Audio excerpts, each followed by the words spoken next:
Notice anything weird in that image? What is she typing on? In the 1970s, manufacturers already did experiments with tenting split keyboards. What made them do this? And what has now happened to this innovation? Hi Digmates, I'm Dominique, Head of Communications at Dygma, and today I'll be talking about keyboard tenting, a not-so-new solution that have been proven to help prevent hand pronation problems. Hand pronation describes the movement of rotating the forearm into a palm-down position. Next, tenting. This seems to be a buzzword in the ergonomic keyboard world. Tenting means lifting the middle part of your keyboard in order to attain a more comfortable typing position. Obviously, this doesn't apply to traditional keyboards. And if you put both halves of the keyboard together, what does it look like?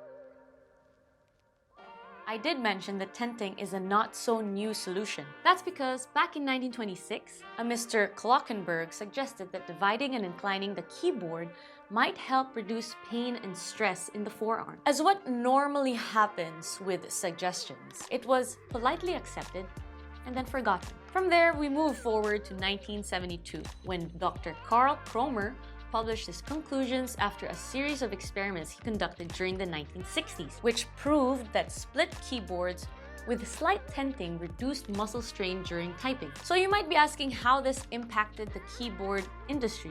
Well, you guessed it, not much.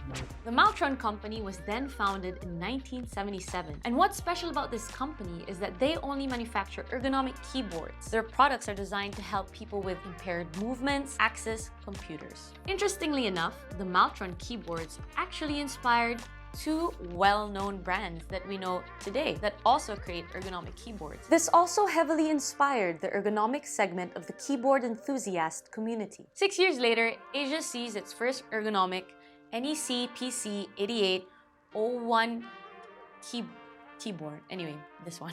With the popularization of keyboards in the 80s and the 90s, keyboard ergonomics became more pressing. Injuries associated with postural problems became a matter of public health. Researchers started to explore the mechanisms of injury, and in a 1991 study done by MJ Rose, a senior ergonomist from Australia, she recommended the split keyboard design should accommodate the limit of forearm pronation of 60 degrees to 70 degrees. There was some interest in their findings that fluid pressure in the tissues within the carpal tunnel was heightened when the forearm was in full pronation or the wrist in extension or in ulnar deviation. But that pressure was lowest with the forearm pronated to about 45 degrees.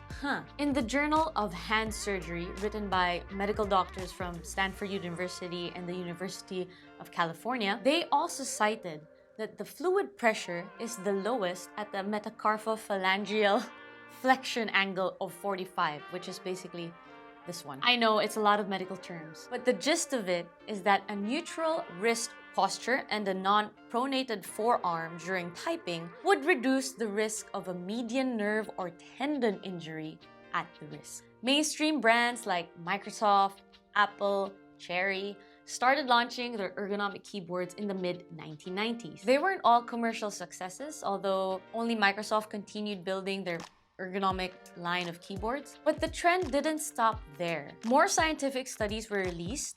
Office ergonomics and comfort became a trend in keyboard design. More proof of that trend? The trackball and vertical mouse came around more or less in the same year as these ergonomic keyboards. Coincidence? I don't think so. Ergonomics didn't advance much in the 90s onwards, and we think it's because of the age of gaming and flashy LEDs took over the interest of the public. It became a war between aesthetics over ergonomics. It's safe to say that tenting can help reduce wrist pain, but does that mean that you need to go get a tenting keyboard if you feel any pain in your wrists? Well, there are some considerations. First, you should probably go get yourself checked by a doctor or a physical therapist to identify what's causing your pain. Unfortunately, there are many factors to consider. It can be wrist overuse from doing repetitive motions, like if you're a tennis player, or if you have a pre-existing injury. Or it can also be arthritis. maybe you're just getting old. Or it can also just stem from having a bad posture, an uncomfortable chair, a bad habit grabbing the mouse, a too high or too low tabletop, or a misplaced monitor. Second, and this is a crucial factor to consider, tenting works best as long as you have the correct arm and elbow position. Your keyboard should be placed in line with the elbows. So check your setup. And if your chair is lower than your tabletop, you should consider getting a higher chair or adjusting your current one. By the way, if your chair is lower than your tabletop, you might have to consider a postural change, not only because of tenting, but because it's much better for your back and your shoulders. Well, this perfect ergonomic position we're describing really resembles this photo. Okay, maybe that's too old, so let's modernize it a bit. This is how your ergonomic setup should be. Third important topic is the angle of your tenting. You need to find the position in which you feel comfortable. Therefore, it's important to find an adjustable tenting kit. If you have a Dygma Raise, we might just have one tenting kit coming for you. Our tenting kit offers a range of 0 to 40-degree angles. And you can easily change the angle however you want. Maybe if you're writing code the whole day, you'd want it at 30 degrees. But maybe at night, if you want to start gaming, you put it back to 0. If you're interested in ordering a Raise tenting kit, you can put your name and email in the Raise tenting kit waiting list found in the link in the description below. We are only manufacturing 500 units, and we already have almost 1,000 people who've signed up. In the next few weeks, we will announce its launch. Tenting will require an adjustment period, not only because of the new position, but if you're used to working with the mouse in between both halves of the keyboard, you might find some issues.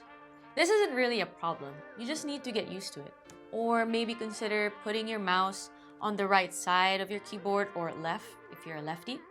It's really up to you. So given the correct ergonomic setup, tenting up your keyboard is a good idea since it will help reduce pain and stress in the forearms and prevent wrist problems for the future. We don't mean that you have to buy a new keyboard now. There are many ways to pitch your keyboard's tent. Just check out these awesome photos from our Dygmates.